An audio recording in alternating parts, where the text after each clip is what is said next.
All right, here we go. Physics reaction video number 47. That's pretty exciting. This is a part two of two, so hopefully we don't regret that, but hopefully we'll be able to catch up on what's going on here. So here we go. Okay, welcome back, guys. This is the setup for it. So this is using the right point as the pivot point. So we have 430 plus m, that's the upward force, and that's at 0.2 meters from the pivot point. That's trying to make it swing up.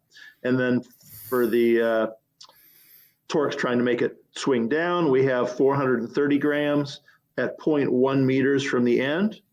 And then the mass of the stick, the weight of the stick, at a half a meter out. So that's 0.5 m.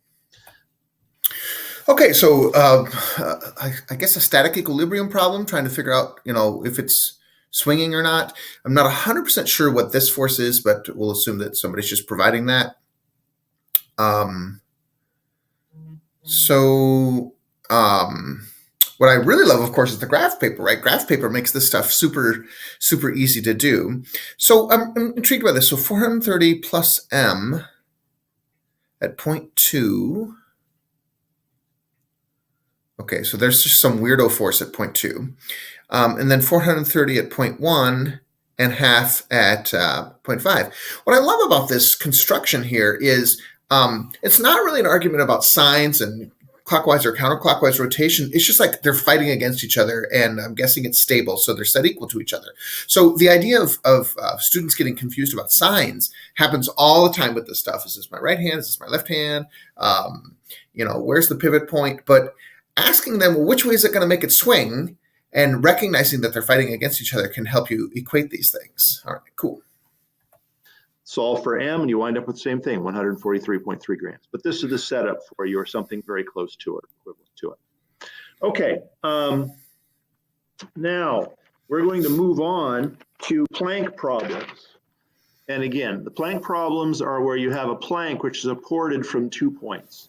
And there's different variations, but usually they boil down to how much weight is supported by each one of the supports. So what's interesting about this cartoon is that the triangular shape of the supports, right? Because it's fascinating. If you draw this as a rectangle, like that, and the same one over here, you actually have a lot of subtleties going on. Like, is there actually pressure flat on the top, or is it over on the corner? So by making them be very, very clearly almost infinitesimal points where these things are resting, it's going to make things a lot easier. So I like that a lot. I also think that it's fascinating when you do these Planck problems that,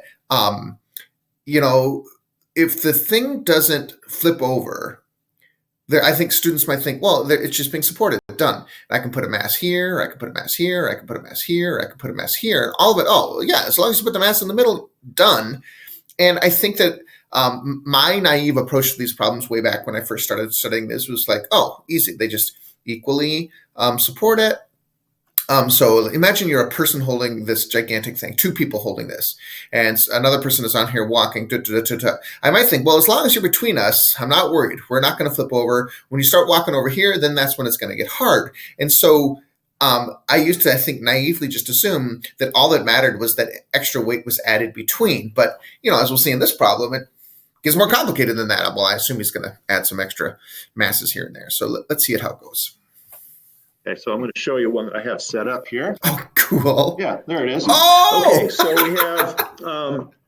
Okay, fantastic. A quick camera switcheroo, and take a look. Take a look at the shape of the support here, right?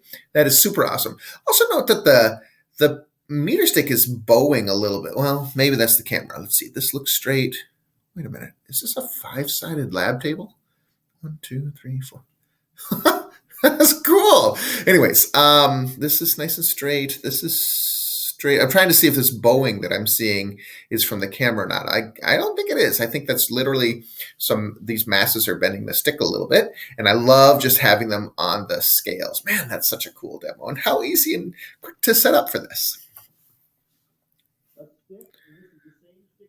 Oh, we can't hear. By the way, we never did get to find out. We calculated that the weight of the stick was 143 grams through all these different ways. When we actually put it on the scale, it turns out to be 142 grams, Ooh. which is pretty good for such a crude construction. Cool. The holes are not drilled precisely. The center of mass of the stick may not be exactly at the middle because it's wood. There's some variation. So we were off by 1 gram, and that's really, really good. But the actual weight of the stick was 142 grams. This is the setup, as I just showed you here. You can visualize it. So we have scale A and scale B. We have 500 grams sitting 10 centimeters from the end. The scale is at 20 centimeters from the end. The center of mass of the stick is at the middle, as we know, and it's 142 grams. Scale B is at the 60 centimeter point, and then we have 200 grams out here at the 9th hole. And we want to figure out the weight on A and on B. So I was thinking about origin choices for these problems, and it's fascinating when you use a meter stick. It's just like it's forcing you. Well, it's not forcing you, but the origin, according to the meter stick, is right here because all of these measurements, this 10, this 50, and this 90, actually, and this 20 and this 60, they're all with respect to the end of the meter stick. You know, if this was just a stick and you went up to measure it with a separate meter stick, where would you put your 0, right? I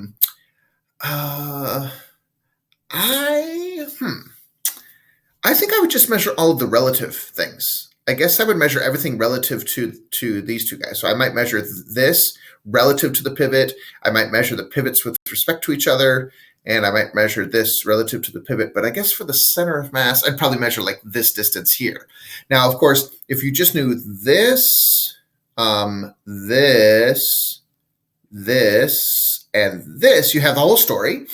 So that's 1, 2, 3, 4 things, but he's providing 1, 2, 3, 4, 5 things. And that's because he's giving absolute numbers instead of differences. So it's interesting to think about, like, efficiency of measurement, like how many things do you have to measure versus how much would you have to later calculate on your own. So that's pretty cool. Just back up a little bit. Now, the way we approach this is to remember that the Planck is in equilibrium. So that means that the torques are balanced, so there's no net twisting force, and the linear forces, the up and down, the weight versus the support forces. So just a little issue about video, right? So the way that I have been making these recordings, I can see where my image is. I can tell what I'm blocking. I'm guessing that he's using, well, I guess we can't tell what software he's using, but I'm guessing he's using software that doesn't actually overlay his image until, I don't know, like post-processing or something, because it seems like he would have noticed this right away. So I know a lot of people, they'll just kind of mark off literally on their screen or on their PowerPoint slides or whatever, sort of where this rectangle goes. But I actually don't think it's a big deal, right? Video, again, accomplishes so much because there's the visual and the audio. So he either already has or he's about to read this sentence. So it's not really that big a deal. Forces, those are also in balance. So the net torque is 0 and the net force is also 0. And that's the key ideas that we're going to be using when we solve this. Okay, let's go back to here now. Hang on, I want to go back just a second. Watch his eyes. Does he have another screen here? So the torques are balanced, so there's no net twisting force, and the linear forces, the up and down, the weight versus the support forces, those are also in balance. So the net torque is 0 and the net force is also 0. And that's the key ideas that we're going to be using when we solve this. So I just want to pause for a second and talk about the difference between inert scales that just sit here and do this versus you as a human doing this, right? So imagine you as a human, putting your hand around here, and then people like dangling weights all over the place. So all a scale can ever do is push up, but a human can go down and up. And so it's fascinating to me.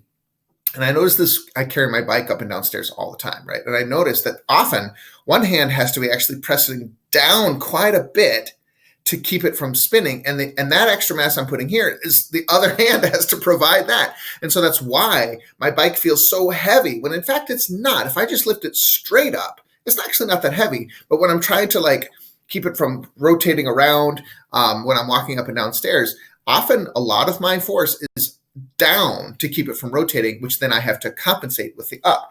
And by the way, Veritasium has such a great video about how hard it is to lift something from its end. But then he spins a mass on the other end of it. So it's like a barbell with a mass going here. He spins it really fast. So he gains some angular momentum stability and then has people lift it up from the other end. And it turns out he doesn't have a torque problem because the angular momentum is saying, you know what, I really don't want to fall. I'd rather just precess. And so then it literally just takes upward force. But if you take a bar with a mass on this end and try to grab it with just one hand and lift, it's really hard because in fact your hand is doing a little bit of down and up. So I just find that's really, really interesting. Okay, let's go back to here now. I love this camera switching. It's okay, awesome. So for convenience, we're going to use this end of the stick as our reference point. We're going to pretend that that's where it would pivot if it could pivot. And again, we can use any point that we want as our imaginary pivot point because it's in equilibrium. We can make the assumption that it could swing from anywhere. So that's really, really interesting. And mathematically, it's going to work out just fine. We know this. And in fact, he just said that there's this magic about equilibrium that you can pick any point. And there's two major drivers about how to pick points. One is ease of math. I guess three. One is ease of math. Two is sort of ease of logistics. I already have these measurements. My God, it's a meter stick. I already have all of these numbers. So that's probably why he's choosing that. The third one is like what we're actually worried about. And in fact, usually if you're in construction or something, all you're actually worried about is tipping about the pivot points. So I wonder, like, what helps the students more? Certainly to show them that you can choose any pivot point, you'll get the same result is super, super valuable because then they can go for 1 and 2, which is either easy math or easy logistics.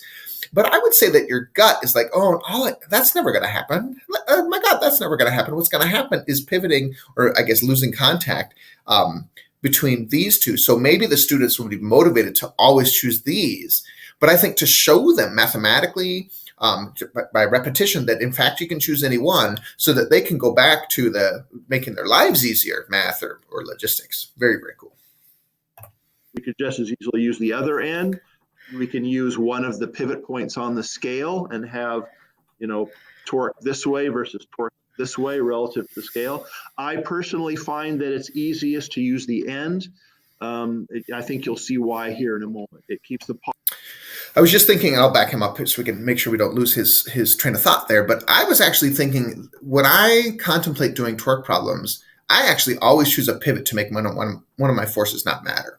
So I might choose this one, or 1, 2. Actually, there'd be this here, here, here, here, or here are one of the 5 places I would choose. Choosing the end means we got to do the torque for every single one of them, right? Every single force has a non-zero lever arm, so we got to do them all. I'm always like, how can I make this quicker and easier on myself? I'll just get rid of one. So I would probably choose, I don't know, maybe the center of mass. That's really interesting. All right, let's back them up. There we go. It's easiest to use the end. I think you'll see why here in a moment. It keeps the positives and negatives constant. Ooh. You can even use cool. a point that's off the end of the stick. It'll work just fine. You literally can use anything. Wow. I find it convenient to use this one, so that's what. Wow. I mean, yeah, of course, mathematically, no question about it, off the end of the stick. Boy, but I mean, physically, what would that mean? Oh, man, I got to think about that. I love it. I also really liked what he said about how everything's going to be, the signs are going to work out well, although he has up forces and down forces. So I guess I could see either way on that argument. Man, that's cool. That idea of being off the stick, that's really cool. Stick, it'll work just fine. You literally can use anything. I find it convenient to use this one, so that's what we're going to go with. Now, the net torque has to be 0. So the torques going that way have to be equal to the torques that are trying to make it go this way. The vertical forces are also in equilibrium. So the support forces from A and B has to be equal to the force of gravity pulling the whole thing down. Cool. Okay, so let's see if we...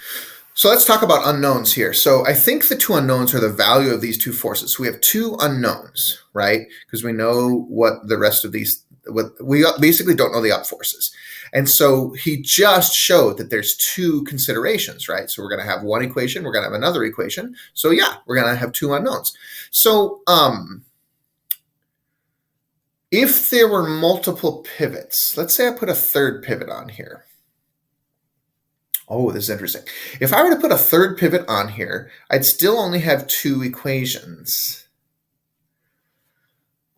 But, yes, I could do lots more torque equations. I can have a gajillion torque equations because I can choose torque around any point I want. Yeah, I guess that's how that would work. Of course, if you have three pivots, there's a good chance that one of them is zero. Boy, sorry, I've got my brain going here. This problem is going to work out great. With the third pivot, you're going to have to do some more torque stuff. Boy, super cool. See if we can define these here. Let's start off with, let's just dive into for some torques here. So first, we're going to deal with the forces that are making it swing down. So these forces here, we'll put these on the right side of the equation. So we have 500. So I'm thinking about right-hand rule, right? Like at what point is it worth it to tell your students that we're going to talk about rotations into the page, right? Into the page. Boy, my camera's backwards. That was my right hand. Right-hand rule in flip video is weird. Anyways, some people would call what he just called clockwise rotation as in rotation, right? Right hand, thumb in, rotation like that. So it's not always worth it to teach the right-hand rule for this stuff, especially when you're doing very clear things with nothing going out of the plane, that kind of stuff. It's interesting. And when my family plays games, we have all these games behind me. When my family plays games, the traditional way is to go around the table clockwise as viewed from the top, right? And so my kids would always say, let's go clockwise, Dad. Of course, we're going to go clockwise. But I say, as viewed from the top, because of, I pantomime going under the table and look up. If you look up from the bottom of the table, it's counterclockwise. And so they were always so frustrated with that. And so I finally said, well, physicists have a solution to this. So clockwise as viewed from the top is also known as down, right? Down with your right-hand rule. And so I had to teach my kids the quick right-hand rule. And so the right-hand rule gets rid of a lot of ambiguity. But what I love about this video, right, not just the page he's drawing, but the video, is he's making all of that very, very clear. So you don't really need the right-hand rule. Just back up a little bit. And we'll put these on the right side of the equation. So we have 500 times 0.1 meters, because that's how far the 500 grams is from the pivot point. The weight of the stick itself is also trying to make it swing down. So we have 142 times 0.5 meters. And then the third thing is... So it's interesting that even though he's insisting on using meters for his distance, he's going ahead and using grams for his masses. How much does the decimal point bother people? Because he could have said 500 times 10 centimeters and 50 centimeters. And I feel like if you're going to do one, you might as well do the other one. But can you imagine a decimal place here and a decimal place here? So for these problems, if he's going after this force here, he wants it's probably a scale reading grams. So it's probably good to leave this at 500. But of course, it doesn't matter. As long as he's consistent with his distances, it would work. Is the 200 grams over here, which is 0.9 meters from our reference point. So that is the right side of the equation, which is going to be all of the torques, which are trying to bring it down. Cool. Okay, now what about the other side? Well, we have A is pushing upward, which is trying to make the thing swing up. So that's a phrase that he just said right before I hit pause, trying to make the thing swing up. I think that as a student, I struggled with that because I never really understood that the scale was trying to get it to swing up. In fact, it's not. The scale is simply trying to keep motion from happening. It's not actually trying to get the stick to swing up because, my gosh, if it did swing up, it'd be off the scale. It's really just like doing just enough to keep it from going. So, of course, this is just like gravity and the normal force, right? We don't usually say that the normal force is trying to kick you off the ground. It's simply saying this far, no further. A little subtle. I guess my question for you guys is: would you say that the scales are trying to make the meter stick swing up here, or do you use some sort of language like you would with normal force of it's fighting against it, or it's trying to keep that from happening, or something like that? Either way, you can have this sort of obvious, people on the right and people on the left. So interesting. And B is pushing upward, which is trying to make the thing swing up. So we need to know what they are. We know that A plus B, that's the vertical forces, have to be equal to the total weight of the contraption. So that is going. It's kind of interesting here that he's like mixing the two ideas. So he started writing the torque equation, he didn't finish it, and now he's up here actually writing the force equation, the other relationship that we know. I mean, he could have just done some A's and B's over here and then gone and done this, but I wonder if he's going to gain some algebraic usefulness here before completing the left-hand side. It's going to be equal to 500 plus 142, that's the stick, plus 200. That's up there. So that is equal to. Also, notice how well he understands the framing of his camera, right? He's super close to being outside of the frame of his camera, but staying there. Oh, and I haven't been watching for autofocus. His hand's been there a few times, but I don't think I've seen it autofocusing at all, so that's cool. I can't add and talk at the same time. 500 plus 142 Love this. Plus 200. Love 842 grams. It didn't look like it got out of focus very much. A plus B is 842 grams. And that means that B is equal to 842 minus A. I see why he's doing that. Right? Okay. So we've rearranged this equation to solve it in terms of B. Really, really interesting that he's gone and done this work before finishing the left-hand side of this equation. Probably because he wants people to say, oh, look, this just has A's in it, and I know everything else. I can solve for A. So I'd love to hear some feedback from you guys. Is it better to have some A's and B's on the left-hand side of this equation, then go and do this and say, oh, hang on a second, we can do a swapperoo? Or this really intriguing way, like to almost get started with and say, oh, but hang on a second, we know a little bit. Let's do a little bit of manipulation over here before we even write this down. I think that's really cool. B. And B is 842 grams minus whatever A is. Okay? This is nice because this means that we only have one variable to worry about. There it is. Expressed one variable in terms of the others. Now let's look at these two. We'll start with B because why not? So the torque produced by B is B times 0.6 meters. He's doing it anyways. Add to that A, and we know that A, oh boy, I messed that up. Okay. Bear with me here a little bit. I was wondering what he's doing. That's awesome. A times 0.2 meters. I told you I couldn't think and write at the same time. Love that. So the torque produced by A is A times 0.2 meters because it's trying to make it go up. And the torque produced by B is 842 minus A, and that quantity is times 0.6 meters. All right, I'm going to have to pause it there. We've gone on long enough here, but man, there's some super, super cool stuff in here. I just love these equilibrium problems. I'd love to hear from you about the third and more pivots, how you deal with that. I'd love to hear from you about the directionality. Really loved how he did that. Really was intrigued by his sort of pausing and starting to use the other equation before even continuing here. Lots of really, really cool stuff here. And of course, the demo, he's just going to be able to show up, hey, let's calculate, and now I'll show you what the actual scales read. And you heard that the first time he did that, it was only off by a gram. So that was amazing. All right, fantastic. All right, everybody, have a great day. And remember, physics teachers are awesome.